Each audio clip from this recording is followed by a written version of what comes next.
Sobat FEB UPN Veteran Jakarta, balik lagi di podcast kita hari ini di podcast Fakultas Ekonomi dan Bisnis. Nah, hari ini spesial banget karena kita akan kedatangan narasumber yang tentunya luar biasa, seorang mahasiswa FEB UPN Veteran Jakarta. Boleh dong langsung kenalin Jody. Ini panggil apa nih? Kema FEB ya? Iya, Kema boleh. Halo Kema FEB, sebelumnya selamat siang, selamat malam yang hadir pada podcast pada siang hari ini. Saya Jody Farah Budiman, mahasiswa S1 Ekonomi Pembangunan yang kebetulan dapat kesempatan buat sharing-sharing kali ya di podcast FEB siang hari ini. Semoga bisa bermanfaat. Amin, semoga kisahnya inspiratif ya Jody ya. Nah Jody apa kabar nih sebagai mahasiswa semester berapa tadi? Alhamdulillah sehat, semester 5 berarti sekarang. Gimana nih lika-liku sebagai mahasiswa semester 5? Lika-likunya magang ya guys ya. Magang, oh udah mulai magang sih Iya, semester udah 5 mulai. ya. Berarti udah sibuk sama tugas-tugasnya ya. Tugas-tugas magang. Nah oke, makasih banyak Jody atas perkenalan singkatnya. Tadi menarik banget ya. Nah ngomong-ngomong, ini kan katanya tuh Jody ini bisnis kopi ya katanya ya.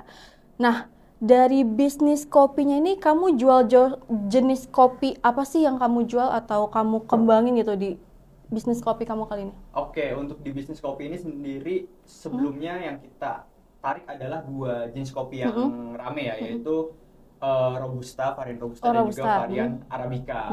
Kenapa kita narik kedua itu? Karena memang Indonesia ini adalah penghasil kopi yang paling besar itu ada di Robusta dan juga Arabica. Terutama Robusta ini termasuk yang salah satu penghasil terbanyak di Indonesia. Ditambah lagi sebenarnya bisnis ini adalah bisnis hasil abdi mas juga. Kita bersama-sama hasil pengembangan research lah di masyarakat desa terutama, dan kita menghasilkan salah satu gerakan yang mana kita hilirisasi sumber daya, yaitu sumber daya kopinya itu di desa tersebut, dan penghasilnya ada penghasil kopi Arabica dan juga Robusta, tapi yang memang paling unggul dan paling banyak itu di penghasil Robustanya. Berarti memang kebanyakan itu emang lebih diminati Robusta dan tadi satu lagi Arabica itu ya di Indonesia. Betul. Ini.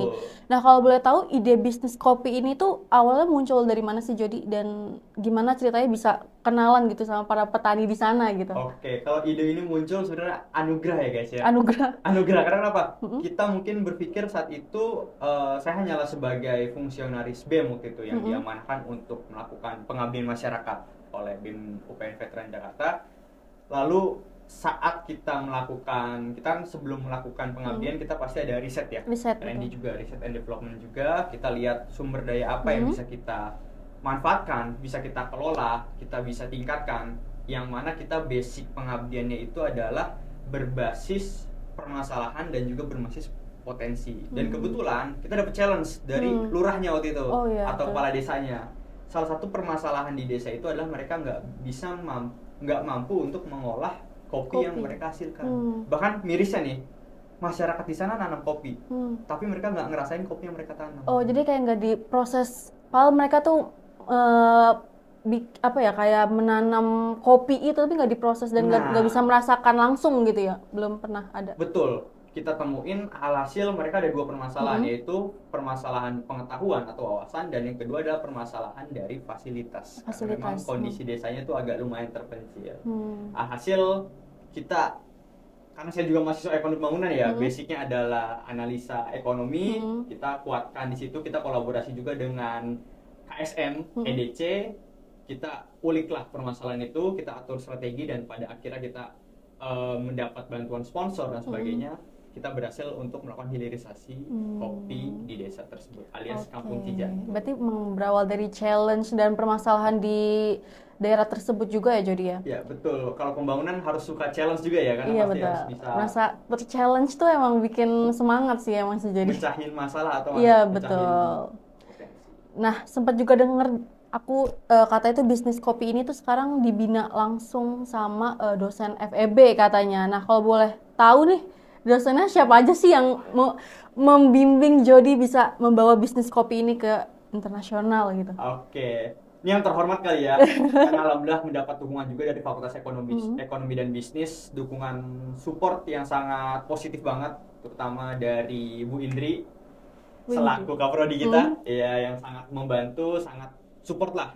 Beliau artinya ketika mahasiswa memiliki kompetensi, ketika mahasiswa memiliki suatu pergerakan yang baik, terutama dalam hal ekonomi, itu sangat dibantu oleh ekonomi bangunan dan juga fakultas ekonomi bisnis. Lalu juga kemarin ada Bu Sarah juga yang turut membantu.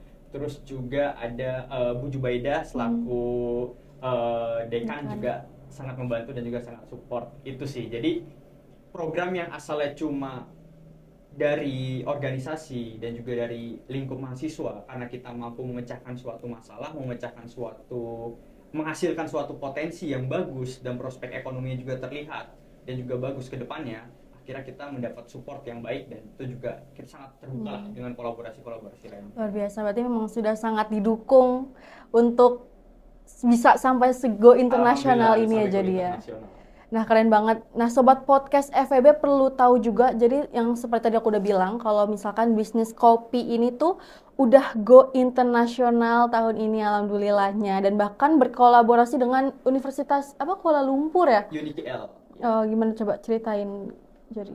Nah dari kolaborasi sebenarnya ini kita udah merencanakan tuh sebenarnya dari tahun lalu sebetulnya. Iseng lah sebenarnya, kayak ini kita bergerak di bidang ekonomi lah. Saat itu salah satu pengembangannya ada ekonomi. Oh ya, FYI aja, ini program Sustainable Village yang tahun lalu kita 7 fakultas turun semua. Turun ke lapangan. Dan salah satu adalah fakultas ekonomi bisnis yang bergerak di bidang ekonomi. Nah, iseng lah kita, kami ke Bu Indri, Bu, kita masuk lagi melakukan pengabdian masyarakat. Kebetulan saya sebagai ketua pelaksana saat itu. Kita punya perencanaan gini nih, matang strateginya. Dan akhirnya mendapat saran dan arahan dari Bu Indri. Bu Indri langsung nangkap serius waktu itu, karena alhamdulillah lah kita terbantu banget dari ekonomi bisnis tuh cepat tanggap terkait dengan apa saja skill ataupun kompetensi ataupun pergerakan tadi yang didapatkan oleh mahasiswa tuh disupport sama fakultas ekonomi bisnis. Langsung diadakan rapat lah. Kira-kira roadmap-nya tuh gimana, langkah-langkah ke depannya tuh bagaimana, itu langsung dibahas. Dan pada akhirnya tahun lalu Bu Indri turut untuk memberikan materi, turut datang juga ke desanya yang memang waktu itu agak kaget juga ya, karena masih di wilayah Kabupaten Bogor tetapi masih banyak ketimpangan. Hasil Bu Indri memberikan materi, memberikan pengarahan ke para petani, para pelaku usaha di sana. Lalu di tahun keduanya, yaitu tahun ini, kita mengajukan untuk proposal ke Lembaga Penelitian dan juga Pengabdian Masyarakat UPN Veteran Jakarta. Berarti memang dari awal juga sudah disupport banget ya sama FEB ini, luar biasa. Alhamdulillah sangat disupport luar biasanya. Nah pasti kan butuh dana yang nggak kecil ya jadi untuk usaha kali ini. Nah untuk pendanaannya itu kira-kira boleh tahu nggak dari siapa gitu, dari mana? Kalau untuk pendanaan program tahun lalu, alias kita belum resmi secara kolaborasi dengan FEB dan juga LPPM, itu kita murni dari pergerakan dari mahasiswa bidang lingkungan masyarakatnya, alias kita nyari sponsor, kita melakukan nobe, jadi benar-benar organik lah seperti itu. Pure dari usaha sendiri ya berarti? Usaha sendiri tahun lalu. Tapi karena kita melihat ini adalah suatu langkah strategis, program strategis, maka dari itu banyak sponsor yang bantu mensponsori, mulai dari alat roasting kopinya, alat grinding kopinya atau grindernya, lalu juga alat-alat lainnya mereka support. Nah, akhirnya di tahun ini kita fokus untuk mencari permasalahan lagi yang sekiranya belum kita selesaikan di tahun lalu, yaitu permasalahan peningkatan kualitas kopi melalui proses sortir. Sortir. Karena selama ini di desa itu mereka nggak punya proses sortir, alhasil mereka langsung ngejual secara mentah. Yang belum di mana kualitas A-nya, kualitas B secara murah semua. Alhasil kita lakukan dapat bantuan juga dari LPPM tahun ini, itu untuk bantuan alat sortirnya, dan yang selanjutnya adalah peningkatan kapasitas dengan kolaborasi di Malaysia dengan Universitas Kuala Lumpur. Itu sih. Luar biasa. Dari LPPM sudah pendanaan untuk tahun ini. Berarti memang itu dari awalnya organik ya, dari usaha sendiri, dari nobe, sponsorship bahkan. Itulah, alhamdulillah Fakultas Ekonomi Bisnis melihatnya langsung, wah ini prospek besar. Jadi langsung dimanfaatkan, langsung dibantu gitu ya. Nah, sebagai mahasiswa UPN Veteran Jakarta nih, gimana sih rasanya bisa membawa bisnis kopi ini ke kancah internasional gitu? Pasti kan bangga banget ya tentunya jadi. Bahkan aku yang denger juga, pengen banget gitu bawa ke bisnis sendiri ke internasional gitu. Sebetulnya ada satu hal yang unik, rasa bangganya itu bukanlah rasa bangga sendiri bisa hadir ke negara orang dengan membawa hasil pengabdian UPN Veteran Jakarta, tapi rasa bangganya adalah dengan tim-tim yang selama ini turut untuk mendorong, turut untuk turun langsung ke lapangan, turut untuk melakukan penelitian, pengabdian sebagaimana, dan hasilnya itu bisa wah banget. Karena hal yang unik ketika hadir ke sana adalah yang pertama di highlight oleh, terutama ketika kita melakukan FGD di Universitas Kuala Lumpur, mereka melihat wah ini hasil dari awalnya sebuah kegiatan organisasi mahasiswa. Ini adalah sebuah kegiatan yang mungkin di sana pun mereka kegiatan organisasi mahasiswa masih sekedar kayak ya kita juga lakukan sebenarnya di Indonesia ya, kayak pembersihan pantai. Kalau di sana mereka pembersihan masjid, ada kegiatan di sungai juga. Tapi mereka kaget ketika organisasi mahasiswa itu mampu untuk menggerakkan perekonomian di suatu desa.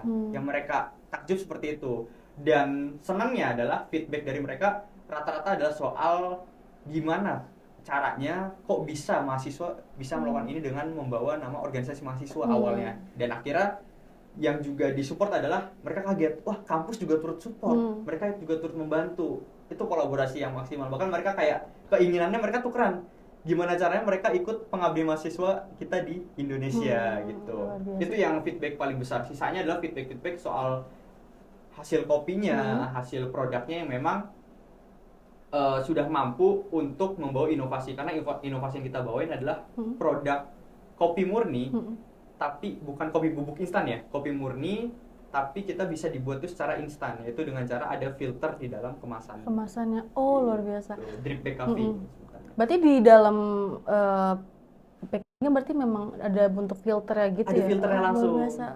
Keren banget. Jujur aku pengen banget coba. Wah, langsung sih. Ya, kebetulan nggak bawa, penasaran banget modelnya nanti seperti bisa visualnya. Ditampilin di foto kali ya? Oh, cring di sini. Buat yang edit. Oke, berarti memang di balik suksesnya bisnis kopi ini memang ada orang-orang di belakang yang turut mendorong untuk menyukseskan kopi ini ya. Luar biasa. Nah, kalau boleh tahu nih, pembaruan seperti apa sih yang kamu dan juga tim sampaikan ke para UMKM di petani di kopi di Cijantur itu sendiri? Betul. Kalau soal pembaruan, tentu yang pertama ada soal pengetahuan dan wawasan. Kita ingin membuka, karena memang salah satu permasalahan yang kita temukan juga nggak cuma permasalahan di bidang ekonomi, tapi juga di bidang teknologi dan sebagainya adalah keterbatasan informasi. Karena memang internet di sana juga masih kurang. Terus lokasi perjalanannya juga masih susah. Sangat kurang ya. Harapannya kalau Deddy Mulyadi nonton bisa dibantu kali ya. Bisa dibantu. Itu. Semoga bisa lebih baik gitu lebih ya. baik lagi ya. Kita lanjut, pembaruan yang kita berikan selain wawasan dan juga pengetahuan adalah soal dari kita membantu mereka memberikan inovasi. Artinya gini, walaupun mereka masyarakat desa, walaupun ibaratnya mereka ini sulitnya masuk informasi nggak secepat orang kota, tapi gimana caranya kita ngasih mereka core atau ngasih mereka sebuah inovasi, yang inovasi itu bisa malahkan masyarakat di kota. Yaitu apa? Kita menerapkan, kita memberikan sebuah inovasi packaging, yaitu yang tadi drip bag coffee dengan filter. Oke, nah luar biasa banget. Nah, ngomongin bisnis dan juga kerjasama internasional ini kan pasti butuh effort yang besar juga ya Jody ya. Nah, kamu kan juga masih kuliah nih, bahkan sambil magang juga tadi. Gimana sih cara kamu menjaga waktu atau manajemen waktu kamu untuk bisa tetap balance gitu antara bisnis dan juga kuliah kamu gitu? Oke, kalau buat manage waktu sebetulnya kembali lagi sih, itu kembali ke terbiasa atau nggak terbiasa. Kebetulan saya udah menjadi organisatoris dari SMP ya. Dari SMP udah terbiasa di luar rumah lah. Dan yang terpenting adalah sebelum kita berpikir gimana cara manajemen waktu atas beberapa kegiatan kita yang banyak, itu adalah restu orang tua dulu. Karena ketika orang tua udah memberikan restu, orang tua udah memberikan support. Nggak harus ketika berbicara support itu adalah material, tapi dari segi semangat, doa itu luar biasanya itu ngena banget gitu. Dan setelah kita dapat restu, dapat support dan sebagainya, ketika kita banyak kegiatan, karena kebetulan selain magang juga aku masih sebagai fungsionaris BEM juga, itu yang terpenting adalah aku nggak boleh jadi orang yang malas gitu. Dengan sepadat-padatnya kegiatan, nggak boleh jadi orang yang malas, nggak boleh jadi orang yang apa-apa rebahan dulu deh segala macam, karena itu buang waktu kelihatan banget. 1 menit 2 menit itu berharga banget. 1 menit 2 menit kita rebahan, mungkin kita malas-malasan di luar jam istirahat, itu mungkin 1 menit 2 menit itu bisa digunakan untuk menghasilkan ide-ide yang inovatif. Karena berasa banget ketika aku bersama teman-teman staff dari BUPN Veteran Jakarta pun, aku mendorong gimana cara kita terus produktif di saat kita masih ada waktu untuk di waktu produktif tersebut. Karena paling mahal itu adalah otak ataupun ide yang kita punya. Itu jadi manajemen waktu yang terpenting adalah kunci satu doang, jangan malas aja. Sepadat-padatnya kita pasti udah punya rincian lah. Oh jam segini. Jangan harus sampai jam 2 terus 5 menit deh ngobrol sama teman, itu malah membuang waktu yang lain. Berarti memang semua dari diri sendiri ya Jody, kemauan dari diri sendiri, mau atau enggaknya gitu ya, untuk lebih produktif gitu.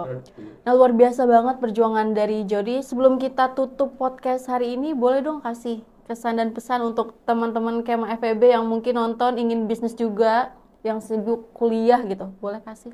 Buat teman-teman FEB mungkin memberikan inspirasi, tapi aku juga masih banyak belajar juga, masih banyak kegagalan. Ketika mau menjalankan bisnis, menjalankan usaha, apalagi sekarang banyak kayak fenomena Gen Z itu buka bisnis sampai coming soon doang. Oh iya benar, bahkan dulu aku juga buka bisnis juga sampai coming soon doang gitu. Bahkan aku pun banyak banget tuh bisnis yang coming soon, mau buka baju, bisnis baju coming soon segala macam. Buat IG doang gitu ya. Di situ ada gap sebenarnya, yaitu apa? Gen Z itu terlalu masih takut melaju ke depan. Mereka udah menyiapkan perencanaan sampai coming soon, tapi ke depan mereka nggak tahu. Jangan takut gagal. Gagal itu pasti keberhasilan itu harus dikejar. Oke, tepuk tangan dong untuk Jody yang sudah mengisi podcast kita hari ini. Semoga teman-teman Kema FEB terinspirasi dari kisahnya, bisnisnya dari Jody itu sendiri. Nah, makasih banget untuk Jody yang sudah berbagi cerita. Dia juga inspirasi untuk teman-teman Kema FEB. Semoga bisnis kopinya makin sukses, lancar di nasional maupun di internasional. Nah, buat sobat podcast FEB jangan lupa untuk terus ikutin podcast kita karena nanti bakal ada episode-episode yang tentunya menarik banget untuk teman-teman nonton. Nah, sampai jumpa di episode selanjutnya. Bye-bye. Bye.